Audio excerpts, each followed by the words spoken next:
سندھو صاحب اب یہ تو سب کے سامنے جو دیکھنے ناظرین ہیں دیکھنے والے ان کو بھی صاف ظاہر نظر آ رہا ہے کہ 26ویں ترمیم کے لیے مولانا صاحب کا سہارا لیا گیا اور پھر ان کو دھوکہ دے دیا گیا. حافظ صاحب نے تو دھوکے کا لفظ استعمال کیا ہے. بہتر نہ ہوتا کہ اس معاملے کے اوپر ایک خوش اسلوبی سے اگر اس کو کرنا تھا تو آپ لوگ عجلت میں اپنا مقصد حاصل کرنے کے لیے استعمال نہ کر رہے ہوتے مولانا صاحب کو, جو ایک ایسے اپوزیشن کے لیڈر ہیں جو آپ کے ساتھ بیٹھ کر بات بھی کر رہے ہیں, ایک ایسے ماحول میں جہاں ایک بڑی political party P T I تو آپ کے ساتھ بیٹھنے کو بھی تیار نہیں رہی, وہ تو مخاطب بھی اسٹیبلشمنٹ کو کرتے ہیں. تو یہاں پر آپ لوگوں نے یہ اعتماد کا کیوں توڑا مولانا صاحب کا؟ بہت شکریہ افسا کومل صاحبہ. میرے لیے مولانا حمد اللہ صاحب, مولانا فضل الرحمان صاحب, تقی عثمانی صاحب, تمام علماء اکرام, Islamic scholars, they are very highly respectable for me. اور یہ سب ویری سینسٹیو ٹاپک, لیکن میں اس پہ بات ضرور چھوٹی سی کروں گا. ہوا یہ تھا کہ جب 2019 میں جو بھی ہوا اس میں 18,000 سے زائد مدرسہ جاتے تھے اسلامک سیمنریز, وہ اس میں رجسٹرڈ ہو گئی انڈر دی ایجوکیشن ڈپارٹمنٹ. ابھی جب جو دوبارہ مسئلہ آیا اس میں یہ ہے کہ تھوڑے مدرسے جو ہے وہ رہتے ہیں, وہ چاہتے ہیں کہ ہم جو اپنا انڈسٹریز کے تحت ہم رجسٹریشن کروائیں. اس کے ساتھ ڈپٹی کمشنر جو ہوتا ہے, جو 1960 کا ایکٹ ہے, اس کے ساتھ ڈپٹی کمشنر جو ہے وہ اس کا انچارج ہوتا ہے اور وہ اس کو کرتا ہے.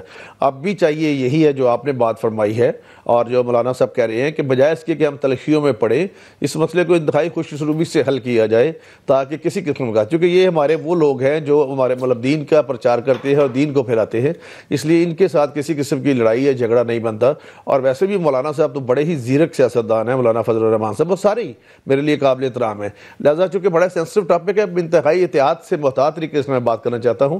میں کوئی ایسا لفظ نہیں بولوں گا جس سے میں کسی کی بھی دل آزاری کروں. میں یہ بہت زیادہ قابل احترام ہے. میں تو یہی میرا جو سیاسی پرسیپشن کہتا ہے اور پولیٹیکل پرسیپشن جو بھی کہتا ہے کہ اس مسئلے کو بہترین طریقے سے حل کیا جا سکے تاکہ یہ. سندھو صاحب یہ فرما دیجئے ہماری انڈرسٹینڈنگ اور اس بحث کے لیے بھی کہ حکومت کیوں چاہتی ہے کہ یہ وزارت تعلیم کے انڈر ہوں مدارس؟ نہیں, اس میں ہوا یہ ہے, میں جو آپ کو لیگل بات بتاتا ہوں. مولانا صاحب میری شاید اس بات سے اتفاق کر لیں, میری انتہائی قابل احترام ہے. جب یہ ان کا 2019 میں معاہدہ ہوا, لیکن اب تو چونکہ جو بھی ان سے بات ہوئی ہے اس کو میں سمجھتا ہوں, پرسوں پرائم منسٹر صاحب نے بھی بات کی ہے, آنریبل فضل الرحمان صاحب سے, بلاول بھٹو صاحب نے بھی بات کی ہے کہ ہم اس مسئلے کو آپ کے جو جتنے بھی ڈاؤٹس ہیں یا ڈینٹس ہیں اس کو دور کریں گے. لیکن صرف اس میں یہ ہے کہ جو 18ویں ترمیم کے تحت جو ایجوکیشن ڈپارٹمنٹ ہے وہ کنکرنٹ لسٹ کے تحت وہ صوبوں کو چلا گیا ہے. لہٰذا صوبوں کا جو اپنا ڈپارٹمنٹ ہے تعلیم کا, اس حوالے سے باقی جہاں تک ان کا اکاؤنٹس کا تعلق ہے, ان کی بات مولانا حمد اللہ صاحب کی بہت درست ہے کہ یہ جو اکنامک افیئر ڈویژن تھا انہوں نے بہت زیادہ لوگوں کو تنگ کیا تھا. ریسنٹلی اس پہ ججمنٹ بھی آ گئی ہے اپنا لاہور ہائی کورٹ کی کہ یہ اکنامک افیئر ڈویژن کو ختم کیا جاتا ہے. مطلب اگر کوئی ریمیڈنسز آتی ہیں یا اسلامک سیمنریز کو کوئی آتی ہے ان کے اخراجات کے لیے ساری چیزیں, تو اس میں بین نہیں ہونا چاہیے. لیکن یہ چونکہ انتہائی سینسٹیو ٹاپک ہے آپ سے, میں دوبارہ آپ سے ریکویسٹ کروں گا کہ یہ علماء کرام کا آپس میں بیٹھ کے یا جو بھی اب بھی یہی چاہیے کہ ڈائلیگ کے ذریعے. اور میرا بھی میری ایک پروگرام میں لاسٹ بات ابھی ایک آخری بات, ابھی کامران مرزا صاحب سے میں ایک پروگرام میں تھا, انہوں نے جو مجھے بتایا, ابھی پروگرام میں تھے ہم ایک دوسرے نجی چینل پہ, تو انہوں نے یہی فرمایا کہ اب جو تھوڑا بہت تھا اپنا چینج کرنے والی چیز چھوٹی موٹی کوئی وہ ختم ہو گئی ہے, اور اس کے بعد یہ جو معاہدہ ہے یہ ون ون کی پوزیشن میں ہم آ جائیں گے ابھی جو 7 بجے والے شو میں. تو اللہ کرے ایسا ہی ہو تاکہ یہ کام عبداللہ صاحب سے پوچھیں گے کہ کس قسم کی تبدیلیاں ہو سکتی ہیں جو ان کے لیے بھی قابل قبول ہو, اور ہماری سندھو صاحب یہ بھی کوشش ہوگی حکومتی وزیر مذہبی امور جو ہیں وہ بھی ہمیں باقاعدہ حکومت کا موقف دے سکتے ہیں, ان سے بھی ہم اس حوالے سے رابطہ کریں. میں شوکت یوسف زئی صاحب آپ کو بھی اس میں شامل کرتی ہوں. 2019 کا جب کا حوالہ دیا جا رہا ہے, آپ کی حکومت تھی, اس وقت یہ معاہدہ ہوا تھا وزارت تعلیم کے تحت رجسٹر کرنے کا مدارس کو, جس کی یہاں پر بات ہو رہی ہے. آج مولانا صاحب کا جو موقف ہے اس سے آپ اور پی ٹی آئی اتفاق کرتے ہیں یا اسی کے ساتھ سٹینڈ کرتے ہیں جو اس وقت آپ کی حکومت کا موقف تھا مدارس کے حوالے سے؟ بسم اللہ الرحمن الرحیم. بہت دیکھیں, یہ تو ایسا ایشو ہے کہ علماء اور مدارس اس پہ بہتر سمجھتے ہیں, لیکن دیکھیں یہ 2019 میں تو بڑے اتفاق رائے سے یہ ساری چیزیں ہوئی تھی نا کہ ایجوکیشن کے ساتھ ہی رہیں گے. اب ملک جس مشکل میں ہے, اگر ہم یہ سازش کر لیں کہ جی علماء کو لڑا کے اپنی سیاست کو دوام دے تو یہ بڑی خطرناک ہوگی.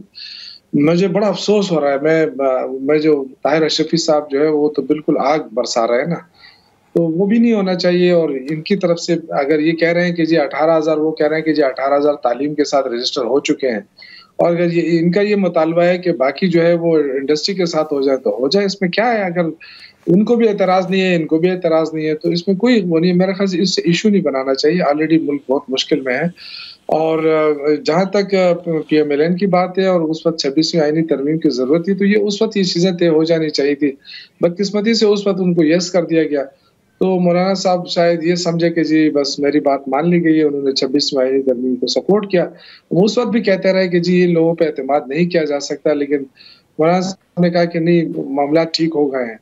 تو اب ان کو ظاہر ہے پریشانی ہو رہی ہے، کیونکہ ان کے پیچھے بھی جو لوگ کھڑے ہیں، جو مدارس ہیں، وہ بھی ان سے پوچھ رہے ہیں کہ جی 26ویں آئینی ترمیم پہ آپ نے جو سپورٹ دی تھی اس کا کیا بنا.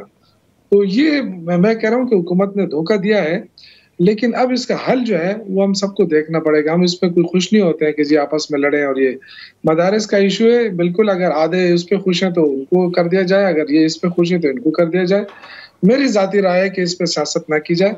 آلریڈی ملک جس سیاست کا شکار ہے، جس بدقسمتی سے حکومت جو ہے وہ سب کچھ اپنی مرضی سے کرنا چاہتی ہے، زبردستی کرنا چاہتی ہے، تو یہ زبردستی نہ ہو.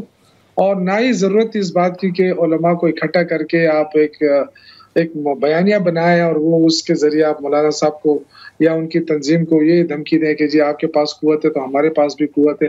میرے خیال سے ان چیزوں کی ضرورت نہیں. یہ مجھے ایک سازش لگ رہی ہے.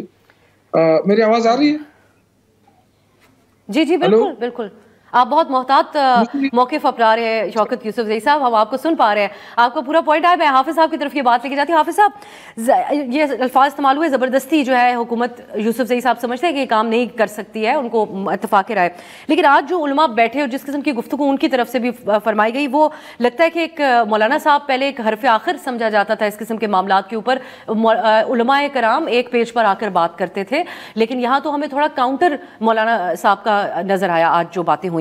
اب آپ اس کو کیا تعلیمی مدارس کا جو معاملہ ہے، وہ یہ کہتے ہیں کہ علامہ راغب نعیمی کہتے ہیں کہ یہ تعلیمی معاملہ ہے، لہٰذا اسے سیاسی اکھاڑا نہ بنایا جائے.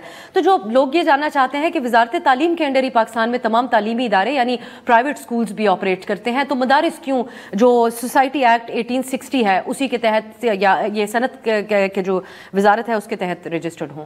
دیکھیے، یہ سوال حکومت کرے. اگر آپ حکومت کی ترجمانی کر رہی ہے کہ 1860 کے ایکٹ کے، میں تو سوال کر رہی ہوں حافظ صاحب، ٹھیک ہے نا، 1860 ایکٹ کی، یعنی آپ اس لیے سوال نہیں کر رہی ہے کہ آپ نے بات شروع کرتی ہے 2019 سے، 2019 میں بات گزر گئی ہے، آپ 2024 کی بات کیوں نہیں کرتے ہیں؟ 2019 میں جو مادہ ہوا تھا وہ تو پارلیمنٹ سے پاس، یہ تو ہمارا سب سے پہلا موضوع تھا اس پروگرام کا. میری بات تو سنیے نا، میری بات تو سنیے. 2019 میں جو مادہ ہوا وہ پارلیمنٹ نے پاس کیا تھا، ایوانی زیریں ایوانی بالا نے پاس کیا تھا؟ نہیں کیا تھا. لیکن نہیں حافظ صاحب، ایک سفید کاغذ تھا. حافظ صاحب، آپ یہ موضوع بنا کر بیٹھے ہیں کہ آپ کے ساتھ دھوکہ ہوا، ان سب نے آپ سے اتفاق کیا. یہ تو پی ٹی آئی آپ کو پہلے ہی کہہ رہی تھی کہ مولانا صاحب کے ساتھ دھوکہ ہوگا. آپ یہ کہہ رہی ہے کہ 2019 میں ہوا، آپ کا ان سے کیوں اختلاف ہے؟ آپ یہ کیوں نہیں کہتے ہیں کہ 2023 اور 24 میں جو کچھ ہوا یہ علماء کیوں خاموش تھے، یہ حکومت کیوں خاموش تھا؟ ان دیگر علماء کے نمائندگان یہاں پر بیٹھے ہوں، ہم ان سے ضرور سوال اٹھائیں گے. میں نے پہلے بھی آپ کو کہا کہ میں ایک سازش کے تحت علماء کو علماء سے لڑوایا جا رہا ہے. یہی تو 2019 وزارت تعلیم سے کیا مسئلہ ہے ہماری انڈرسٹینڈنگ کے لیے؟ آپ اگر حافظ صاحب یہ چھوڑو تعلیم کو، پاکستان میں تعلیم کہاں ہے؟ آپ کی تمام یونیورسٹی میں 77% بچے اور بچیاں نشے کے عادی بن چکی ہے. آپ کی تعلیم یہ سب تمام کو مدارس میں چلے جانا یہ بالکل آنا چاہیے. اس سے اگر بہتر تعلیم ہم نے نہیں پڑھایا تو میں اپنے داڑھی منڈواؤں گا. تو آپ کہتے ہیں کہ کسی بھی قسم یہ ہے تعلیم کہ آپ کا انٹیریئر منسٹر اسمبلی میں کھڑے ہو کے کہتے ہیں کہ ہمارے یونیورسٹی اور کالجز کے 77% طلباء اور طالبات نشے کے عادی بن چکے ہیں. بہاولپور یونیورسٹی میں کیا کچھ نہیں ہوا، اخلاقی جنازہ نکال دیا گیا. آپ مدارس پہ انگلی اٹھاتے ہیں. میں یہ کہہ رہا ہوں کہ میں علماء سے لڑنا نہیں چاہتا، میں لڑائی نہیں کروں گا علماء سے. میں دینی مدارس کو سیاسی اکھاڑا بنانا نہیں چاہتا. آج حکومت نے جو کچھ کیا، کل تک حکومت کہتی رہی کہ ہم بالکل مولانا کے ساتھ ہیں. رانا ثناءاللہ نے نہیں کہا بالکل ساتھ ہے، تو صدر صاحب نے مسترد کیا، ہم نے تو نہیں کیا. آج خود عطا تارڑ بیٹھے ہیں وہاں، آج خود خالد مقبول صدیقی بیٹھے ہیں، آج خود وہاں چودھری صالح حسین بیٹھے ہیں. اس کا مطلب یہ ہوا کہ یہ سب کچھ حکومت کر رہی ہے. علماء کو لڑوانا، اور وہ قانون جب حکومت نے جس قانون پر 2023 میں بھی اتفاق کیا، وہی قانون جس پر 2024 یعنی ترمیم میں بھی اتفاق کیا، دونوں ایوانوں سے پاس ہوا، اسی قانون کو حکومت متنازع بنا رہی ہے، اسی قانون کو. اور پلس یہ کہ علماء کو بھی آپس میں لڑوانے کی کوشش کرتے ہیں. پلس یہ کہ اس قانون بنانے میں حکومت اسٹیبلشمنٹ سب ایک پیج پر تھے، تو پھر کون سی چیزیں جو رکاوٹ بنی؟ سیاسی اکاڑا میں بنانا چاہتا ہوں آج آپ سمجھتے ہیں کہ حکومت اور اسٹیبلشمنٹ ایک پیج پہ ہو کے آپ کی مخالفت کر رہے ہیں؟ نہیں، میں یہ نہیں کہہ رہا ہوں، میں یہ کہہ رہا ہوں کہ جب 23 میں یہ ہم بنا رہے تھے تو ہم سب ایک پیج پر تھے. ابھی جو 26ویں یعنی ترمیم مدارس بل سب نے کہا بالکل. اور اس پہ بھی کوئی دلیل دیجئے نا حافظ صاحب، آپ سیخوا ہو رہے ہیں لیکن آپ مجھے اجازت بھی تو دیں سوال کرنے کی. کس کا نمائندہ ہے؟ کامران صاحب کل ایک ٹاک شو میں بات محسن نقوی کس کا نمائندہ ہے؟ آپ ہی اس کا جواب دے دیں. آپ اسٹیبلشمنٹ کا نمائندہ ہے، میں جواب دیتا ہوں اگر آپ ہضم کر سکتے ہیں. تو پھر آپ کہتے ہیں ان کے بہاف پہ مولانا صاحب کے مد مقابل علماء کو لا کر کھڑا کیا گیا. میں تو یہ کہہ رہا ہوں کہ علماء کو علماء کے ساتھ لڑوانے کی سازش حکومت کر رہی ہے. حکومت یا اسٹیبلشمنٹ؟ حکومت کس کی ہے؟ اسٹیبلشمنٹ کی حکومت ہے. بالکل صحیح. حکومت شہباز شریف کی حکومت ہے. یہ ایک اور چیز بھی کہیے گا حافظ صاحب، یہ کامران صاحب نے کل کہا کہ وزارت تعلیم کے انڈر اگر مدارس آ جائیں گے تو ہمارے نصاب کے اندر انٹرفیئر کیا جائے گا. آپ کو دلیل دیجئے اس پروگرام کے اندر کہ وزارت تعلیم کے انڈر اگر مدارس آ گئے، نشے کرنے کا اگر آپ کو پرابلم ہے کہ اسکولوں میں ہوتا ہے تو مدارس کے اندر بچوں کے ریپ ہونے کا الزام لگتا ہے، تو دونوں جگہ پھر حساب برابر ہی ہوگا. اس بحث میں پڑھنا نہیں چاہتی. میں آپ کو چیلنج کرتا ہوں، ابھی اس شو پر آپ کو چیلنج کرتا ہوں، میرا چیلنج قبول کریں. 1 ہفتے کے بعد میں بھی ریسرچ کروں گا، تحقیق نکالوں گا، آپ بھی کریں. میں دینی مدارس، آپ عصری اداروں کو نکالے کہ کہاں زیادہ ریب ہوتا ہے. ٹھیک ہے، میں تو مدارس کا پورا ریکارڈ نکال کے لے کے آؤں گی آپ کے لیے. یہ تو ہمارا ایسا موضوع ہے جس میں ہم 16 سال سے کام کر رہے ہیں، ہم آپ کے لیے موضوع لے کے آئیں گے. سندھو صاحب کا کامنٹ. میری بات سنیں، دیکھیں میری دینی مدارس کو آپ کے خیال میں دینی کتنے اسکولوں میں بچوں کے ساتھ ریپ ہوتا ہے اور کتنے مدارس میں، اس کو ہم آئندہ بحث ضرور کریں گے. بالکل کریں گے. دینی مدارس کے خلاف بات نہیں ہونی چاہیے.